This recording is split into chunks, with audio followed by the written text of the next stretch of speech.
총독이 바울에게 머리로 표시하여 말하라 하니 그가 대답하되 당신이 여러 해 전부터 이 민족의 재판장 된 것을 내가 알고 내 사건에 대하여 기꺼이 변명하나이다. 당신이 아실 수 있는 바와 같이 내가 예루살렘에 예배하러 올라간 지 12이틀밖에 안 되었고 그들은 내가 성전에서 누구와 변론하는 것이나 회당 또는 시중에서 무리를 소동하게 하는 것을 보지 못하였으니 이제 나를 고발하는 모든 일에 대하여 그들이 능히 당신 앞에 내세울 것이 없나이다. 그러나 이것을 당신께 고백하리이다. 나는 그들이 이단이라 하는 도를 따라 조상의 하나님을 섬기고 율법과 선지자들의 글에 기록된 것을 다 믿으며 그들이 기다리는 바 하나님께 향한 소망을 나도 가졌으니 곧 의인과 악인의 부활이 있으리라 함이니이다. 이것으로 말미암아 나도 하나님과 사람에 대하여 항상 양심의 거리낌이 없기를 힘쓰나이다. 수일 후에 벨릭스가 그 아내 유대 여자 드루실라와 함께 와서 바울을 불러 그리스도 예수 믿는 도를 듣거늘 바울이 의와 절제와 장차 오는 심판을 강론하니 벨릭스가 두려워하여 대답하되 지금은 가라. 내가 틈이 있으면 너를 부르리라 하고 동시에 또 바울에게서 돈을 받을까 바라는 고로 더 자주 불러 같이 이야기하더라.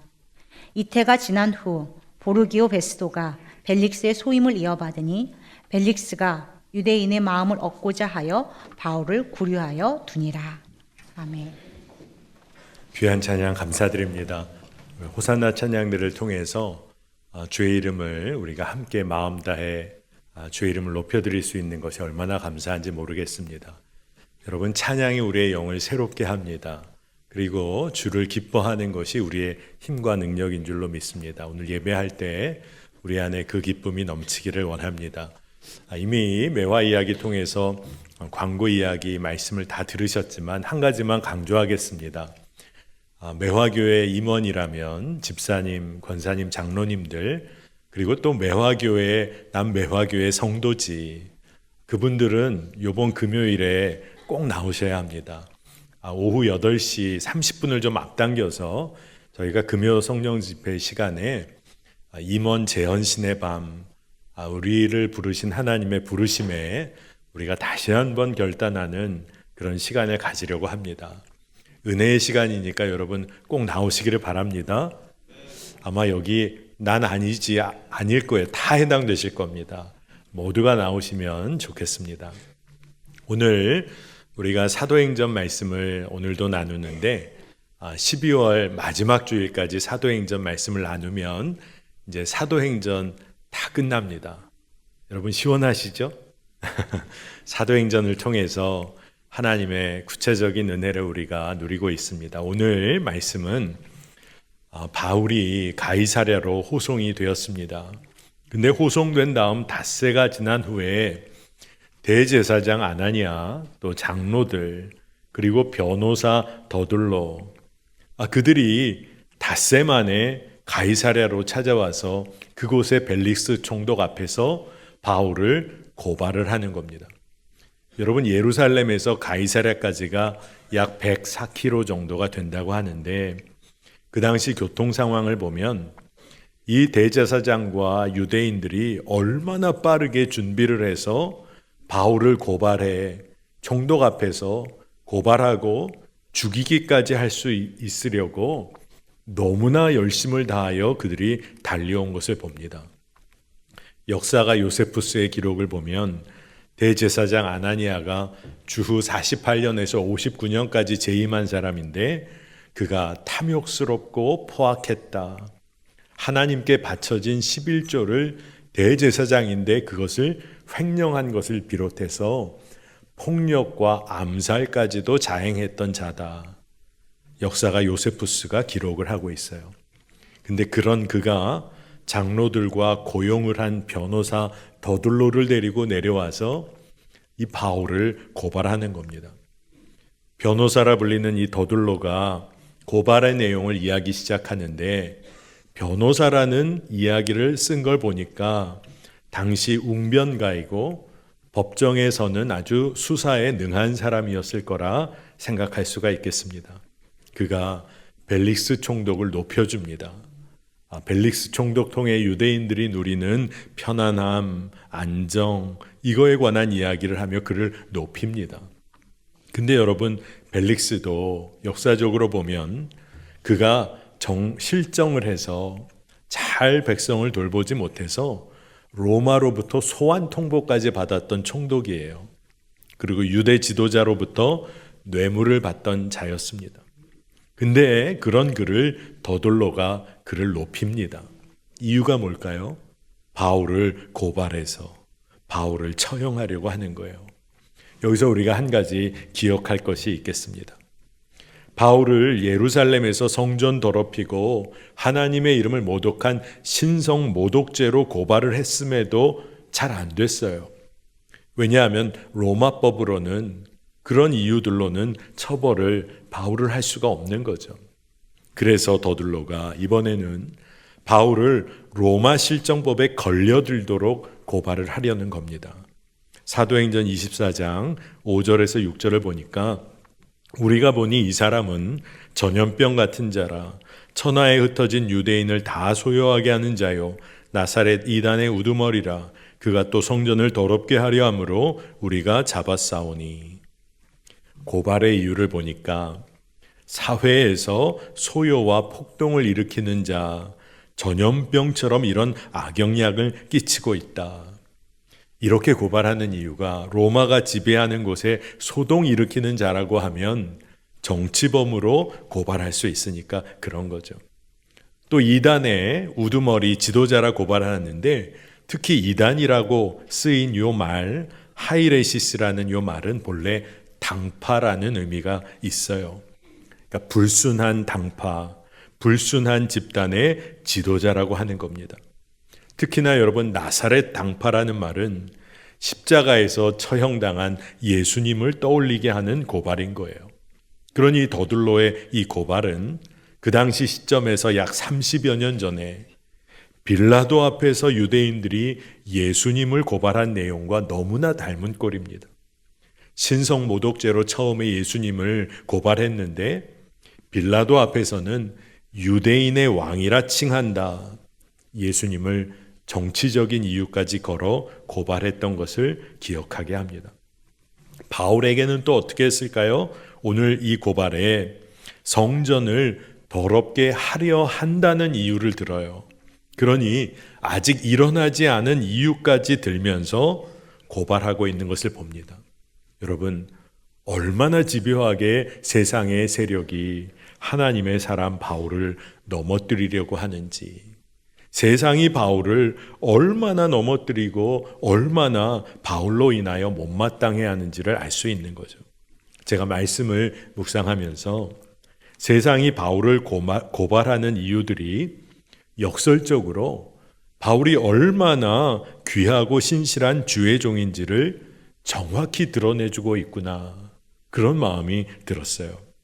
여러분, 전염병은 부정적으로 생명을 위협하는 큰 영향력을 끼치지만 사실 바울은 그처럼 큰 영향력으로 복음의 능력, 기쁜 생명의 그 복음을 전하는 자였다는 거죠. 세상이 사실은 알고 있었다는 거예요. 유대인들 사이에 큰 소요를 일으킬 정도로 바울은 엄청난 변화와 도전을 일으키는 성령의 사람이었다는 것을 사실 세상이 알고 있었다는 겁니다. 더더군다나 바울을 고발할 때 나사렛 예수를 따르는 이단의 무리, 이단의 우두머리다. 그런데 그 이야기는 뭘 말하는 거예요? 진짜 예수를 따르는 제자요, 그리고 사도라는 이야기를 세상이 사실은 기가 막히게 놀랍도록 증언하고 있는 거라는 생각이 들었습니다. 여러분, 더둘로라는 이 변호사의 고발은 사실 증거가 없어요. 증거가 전혀 없습니다. 그래서 더둘로가 고발을 마무리할 때 총독에게 당신이 바울에게 질문해 보면 알게 될 거다, 모호하게 마무리를 합니다. 사실 증거 없는 고발이었지만 함께 따라온 이들 유대인들이 선동부대 역할을 합니다. 여러분, 그저 세상에 선동되어서 불의의 길을 걷는 이들이 있어요. 또 많습니다. 우리에게도 그렇기에 분별할 지혜가 필요하고 늘 주님께 여쭙고 행하는 삶을 우리가 살아야겠습니다. 더둘로와 같은 이들이 우리 삶에도 있어요. 여러분, 10계명 제6계명이 뭐죠? 살인하지 말라입니다. 근데 아마도 여기 계신 모든 분들은 살인하지 말라는 계명은 나는 지켰지. 나는 물리적 힘을 가해서 살인한 적은 생명을 빼앗은 적은 없지. 나는 아니지. 이런 분들 많으실 거예요. 그러나 여러분, 계명을 문자적으로만 해석하지 않고 예수님의 말씀을 진짜 온전히 듣는다면 이야기는 달라집니다. 마태복음 5장 21절에서 22절을 여러분 눈으로 한번 잘 따라오시기 바랍니다. 옛사람에게 말한 바 살인하지 말라. 누구든지 살인하면 심판을 받게 되리라 하였다는 것을 너희가 들었으나 나는 너희에게 이르노니 형제에게 노하는 자마다 심판을 받게 되고 형제를 대하여 라가라 하는 자는 공회에 잡혀가게 되고 미련한 놈이라 하는 자는 지옥불에 들어가게 되리라. 여러분, 아멘이 잘 안 나오시죠? 두려운 말씀입니다. 라가라는 말은 바보, 천치라는 그런 의미입니다. 요한일서 3장 15절에도 우리가 형제를 미워하며 얼마나 마음으로 살인하며 살았는지 말씀이 지적하고 있어요. 주님은 우리의 삶을 정확히 보고 계십니다. 이렇게 마음으로 살인하는 삶을 더둘로가 꼭 그렇게 산 것 같아요. 여러분, 우리가 주님을 따른다 하면서 형제자매 마음으로 미워했다면 우리도 더둘로처럼 그런 일하며 살고 있는 거죠. 자, 그렇게 고발이 끝났어요.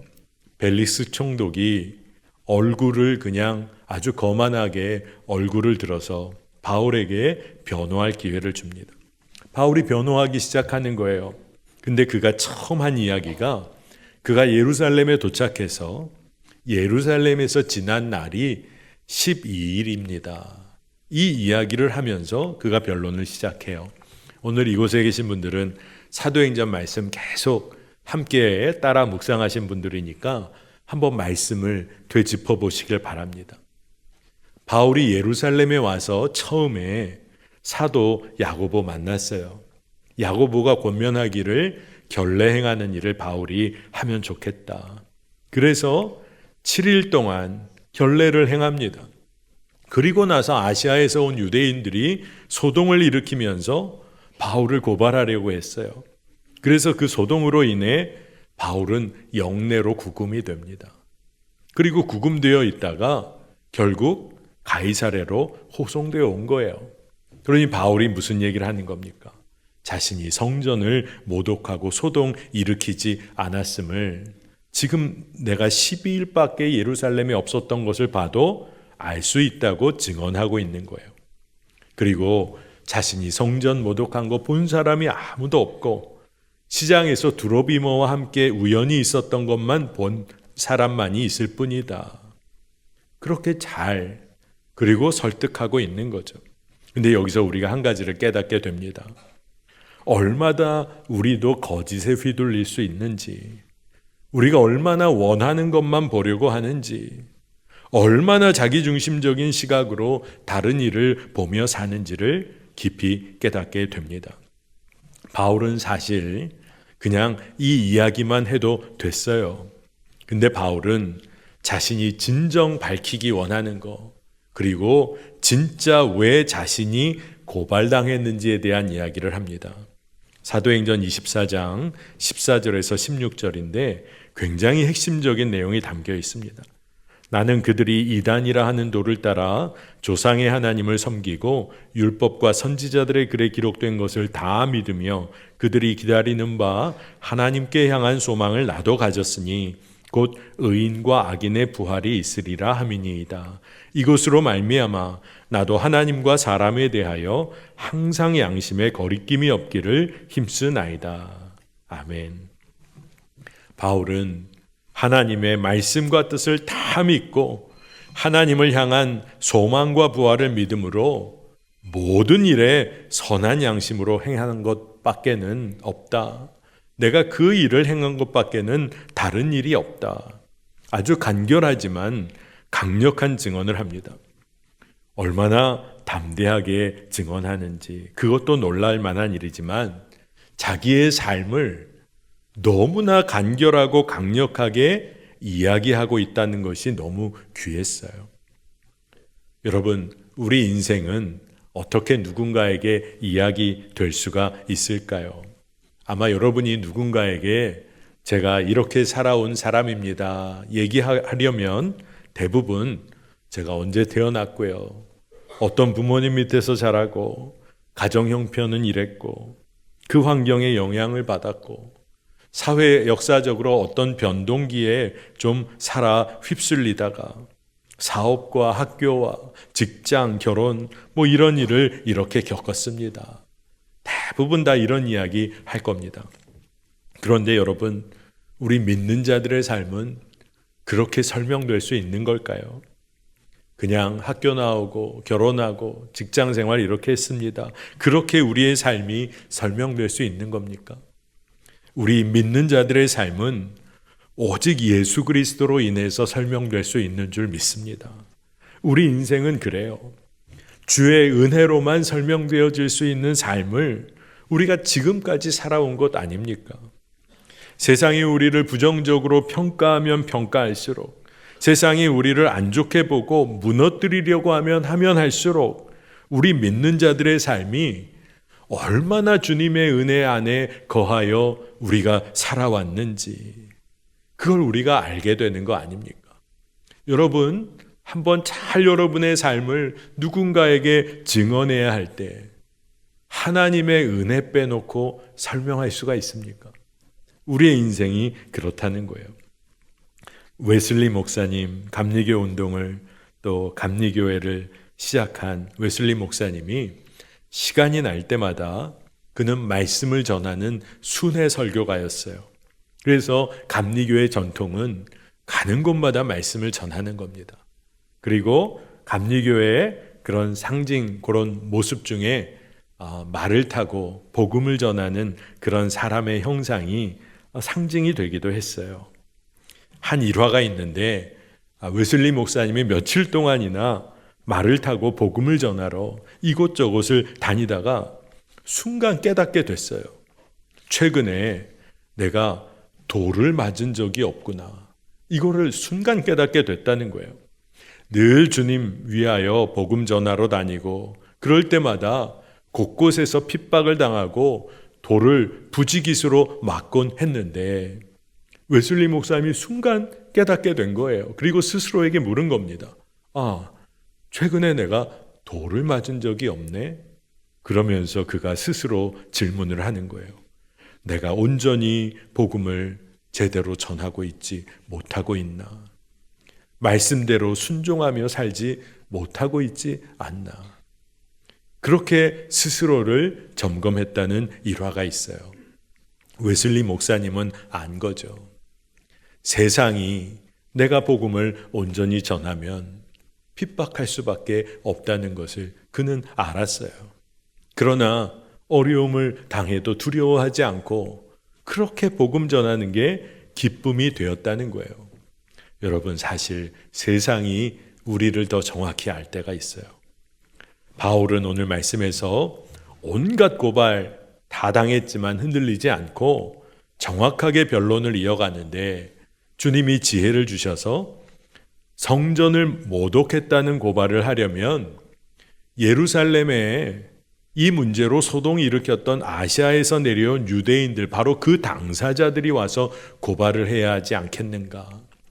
아주 지혜롭게 지적을 합니다. 그러면서 자신이 고발당한 이유는 오직 죽은 자의 부활이 있음을 외친 것으로 인해 고발당한 것이다. 그렇게 얘기를 해요. 사실 바울이 한 일이 뭡니까? 유대인들이 십자가에 못 박은 예수님을 믿고 따르고 예수님의 도를 전하고 살아낸 것밖에 없는 거예요. 여러분, 진짜 부활하신 그 주님, 예수님이 말씀하셨잖아요. 요한복음 5장 29절에 선한 일을 행한 자는 생명의 부활로, 악한 일을 행한 자는 심판의 부활로 나오리라. 여러분, 바울이 하나님과 사람들 앞에서 어떻게 늘 선한 양심으로 행할 수가 있었겠습니까? 그가 심판과 영원한 생명에 관한 믿음이 있었기 때문이에요. 그는 분명히 고발과 변론을 통해서, 바울은 그 모든 과정을 통해서 자신의 죄 없음을 드러냈어요. 그런데 총독 벨릭스도 그가 총독 정도 되었으니 이 모든 상황을 판단하고 바울이 죄 없다고 판결을 할 수가 있었습니다. 그러나 그는 책임을 미뤄요. 천부장 루시아가 이 일에 관해 더 잘하니 그가 올 때까지 기다리겠다고 이유를 들면서 책임을 회피합니다. 그리고 바울을 다시 구금해요. 그러나 이 벨릭스가 바울 돕는 이들이 오고 가는 것 다 할 수 있도록 자유를 줍니다. 여러분, 바울은 갇힌 자가 되었는데 갇힌 자 같으나 자유한 자예요. 참 하나님의 인도하심이 놀랍습니다. 벨릭스는 진짜 진리 앞에서 외면해요. 미뤄버립니다. 자기가 해야 할 일 미뤄버려요. 여러분, 미루는 일이 무섭습니다. 해야 할 일 뒤로 미루고 그 일 잠시 미루고 잠시 편안하고 안정을 누리는 거, 이게 진짜 두려운 일이에요. 왜 두려울까요? 왜냐하면 분명히 심판날이 도둑같이 이를 것이기 때문에 그렇습니다. 벨릭스 총독의 모습을 통해서 우리가 주목해 봐야 할 것이 있어요. 그가 바울을 구금한 다음에 유대인 안에 두루실라와 더불어 바울을 불러서 예수 그리스도의 복음을 들어요. 근데 그는 그 복음을 듣고 어떻게 반응합니까? 24장 25절 26절에 바울이 의와 절제와 장차 오는 심판을 강론하니 벨릭스가 두려워하여 대답하되 지금은 가라, 내가 틈이 있으면 너를 부르리라 하고 동시에 또 바울에게서 돈을 받을까 바라는 거로 더 자주 불러 같이 이야기하더라. 너무너무 안타까운 일이죠. 바울은 분명히 복음을 증거했어요. 의가 뭡니까? 하나님과의 바른 관계로부터 나오는 덕목이에요. 창조주 되시고 구원자 되시고 삶의 지탱자 되시는 하나님과의 관계가 올바르다면 그 올바른 관계가 바로 의로움이에요. 절제는 무엇을 말할까요? 단지 무엇인가를 금하고 절약하고 욕구를 참는다는 그런 정도의 좁은 의미가 아니라 앵크라테이아, 이 절제의 의미는 스스로의 삶을 조절할 수 있는 힘을 말해요. 세상의 욕구 뒤로 할 수 있는 힘, 세상의 것 옆으로 제껴놓고 오로지 하나님을 향하여 자신의 삶을 조정할 수 있는 능력, 이게 절제라는 겁니다. 그리고 마지막으로 바울이 언급한 심판, 영원한 생명의 상급을 주시는 하나님이 계심을 믿고 사는 그 삶과 심판의 믿음은 연결되어 있어요. 여러분, 우리의 실제적인 믿음의 삶은 그래서 어떨까요? 심판이 있음을 믿는 자는 어떻게 살까요? 영원한 생명을 사모하며 삽니다. 영원한 생명을 사모하니까 이 땅에서의 삶을 규모 있게 절제하며 하나님을 향하려고 해요. 그리고 주님과의 온전한 관계를 누리면서 의로운 자가 누리는 기쁨을 누리며 삽니다. 그러니 바울이요, 위대한 사도 바울이 벨릭스에게 복음의 핵심 정수를 알려준 거예요. 근데 벨릭스가 처음에는 그 빛 가운데서 두려워해요. 하지만 이내 자신의 응답을 또 뒤로 밀어버립니다. 그리고 바로 어떻게 바울로부터 돈을 얻을 수 있을까? 그냥 바울을 자주 부르기만 해요. 복음 앞에 설 기회가 있었어요. 근데 그 진리 앞에서 이내 엉뚱한 것만을 구하는 우리 모습을 벨릭스를 통해 보게 되는 것은 아닌지 모르겠어요. 여러분, 복음의 진리가 쩌렁쩌렁하게 우리 삶 가운데 울려 퍼져도 왜 믿음의 뿌리는 견고하게 내려지지 않는 그 이유가 과연 뭘까요? 오늘 벨릭스를 통해서 보기를 원합니다. 자기가 옳다고 여기는 거 놓지 못하는 거예요. 의와 절제와 장차 다가올 심판에 관해서 예수 그리스도의 복음을 두려움 가운데 들었음에도 불구하고 벨릭스가 강한 자기 고집을 못 꺾는 거예요. 완고하고 굳은 마음으로 그냥 판단해 버리는 거예요. 주님을 믿고 따르는 결단 또 뒤로 밀어버려요. 여러분, 미루는 일이 무섭습니다. 벨릭스가 복음의 진리는 그냥 그저 진리고 자기 삶에 현실적으로 진짜 필요한 것은 돈이라고 여기는 세상의 믿음을 벨릭스가 버리지를 못했어요. 아마 이 총독은 바울이 예루살렘 교회에 구제헌금 가지고 왔다는 소식을 아마 들었을 거예요. 그래서 그 돈에 관심이 있었어요. 여러분, 우리가 주님께 구하는 것이 세상의 물질이 전부이고 명예가 전부이고 세상적인 편안함이 전부라고 하면 벨릭스와 다를 게 뭐가 있겠습니까? 벨릭스는 유대 사람들의 마음을 사로잡고자 바울이 죄가 없다는 것을 사실 알았어요. 근데 그를 풀어줘야 함에도 그 풀어주는 일도 미루고 미뤘는데 어디까지 미뤘냐? 2년여를 바울을 구금해 놓습니다. 그리고 나중에 그러면 풀어줬냐? 자신의 후임 베스도에게 책임을 미루고 그냥 거기를 떠났어요. 여러분, 복음의 진리를 따라 살지 못하는 마지막 이유가 뭘까요?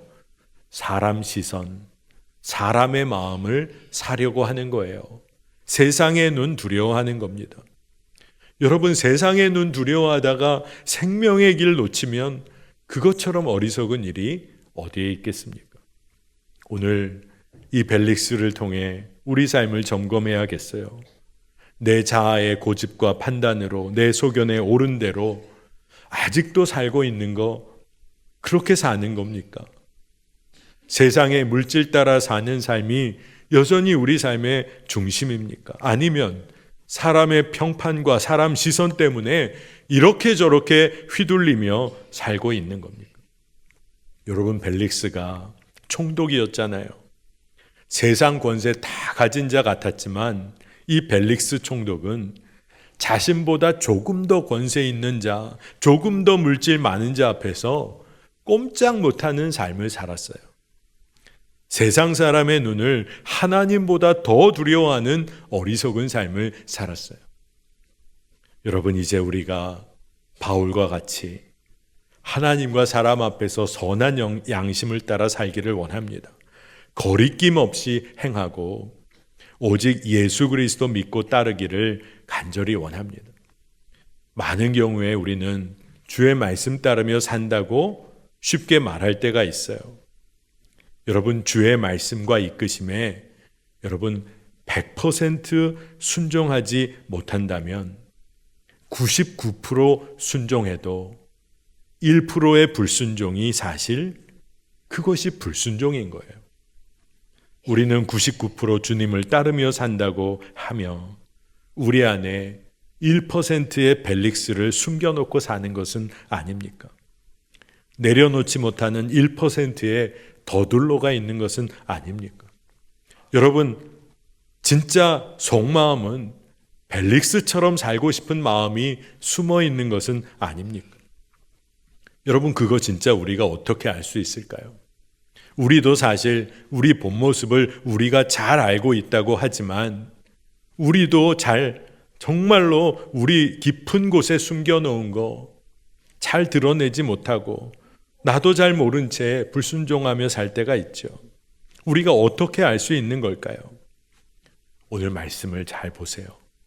세상이 우리에 관해 뭐라고 하는지를 보면 우리의 진짜 모습을 알게 됩니다. 세상이 우리에 관해 무엇을 말하는지를 보면 알 수 있어요. 여러분, 세상이 여러분을 칭찬하고 높여주고 여러분 알아줍니까? 두려운 마음을 가져야 돼요. 십자가의 빛 가운데 우리가 다시 서야 합니다. 그런데 세상이 여러분을 두려워하고 여러분을 대적하기까지 합니까? 여러분 믿음 안에서 잘 가고 있는 겁니다. 아마 성도님들 중에 세상이 대적하고 세상이 우리를 어렵게 하면 그거 어려운 삶이잖아요. 여러분 두려워하지 마세요. 말씀을 보세요. 하나님께서 바울을 눈동자와 같이 보호하시고 그의 삶을 인도하시고 주의 선하신 뜻을 그를 통해 드러내셨어요. 세상이 뭐라 하든지 우리 모두는 하나님의 자녀요 주님을 따르는 성도들이에요. 우리의 삶은 하나님의 은혜로만 설명되어질 수 있어요. 그래서 바울이 이 모든 삶의 경험과 믿음의 길을 걸으며 그가 고백할 수밖에 없는 내용이 있었어요. 고린도후서 6장 9절에서 10절입니다. 무명한 자 같으나 유명한 자요 죽은 자 같으나 보라 우리가 살아있고 징계를 받는 자 같으나 죽임을 당하지 아니하고 근심하는 자 같으나 항상 기뻐하고 가난한 자 같으나 많은 사람을 부여하게 하고 아무것도 없는 자 같으나 모든 것을 가진 자로다. 아멘. 여러분, 우리가 누구입니까? 우리는 세상이 두려워하는 주의 제자요 성도의 삶을 사는 자입니다. 우리가 그 복을 놓치면 안 되겠어요. 내 고집 때문에, 물질에 대한 유혹 때문에, 세상 사람의 시선과 평판 때문에 그 생명의 길 놓쳐서는 안 되겠습니다. 여러분, 사실은 세상이 성도의 삶을 두려워해요. 세상이 두려워하는 것입니다. 여러분이 세상을 두려워할 이유가 없는 거예요. 오늘 여러분 진짜 믿음의 복을 누리게 되시기를 축복합니다. 주의 자녀의 삶 사시기를 축복합니다. 우리 함께 기도하겠습니다. 주님 감사합니다. 주의 자녀로 부르시고 사명자로 불러주셔서 오늘 주 앞에 예배하게 하시니 은혜고 은혜입니다. 세상의 평가와 시선에 두려워하며 사는 인생 아니라 하나님과 사람 앞에서 주님 주시는 선한 양심을 따라 거리낌 없이 살게 하여 주옵소서. 오직 예수 그리스도만을 증거하고 따르며 순종하는 기쁨을 누리게 하여 주소서. 자아의 고집을 내려놓게 하시고 세상의 물질과 평판에 휘둘리는 삶으로부터 자유하게 하여 주옵소서. 하나님께서 풍성하게 채우시고 이끄시는 자녀의 삶, 성도의 삶을 마음껏 누리게 하시고 담대한 믿음으로 세상에서 승리하는 삶을 살게 하여 주옵소서. 모든 것 주께 맡기며 예수님의 이름으로 간절히 기도합니다. 아멘.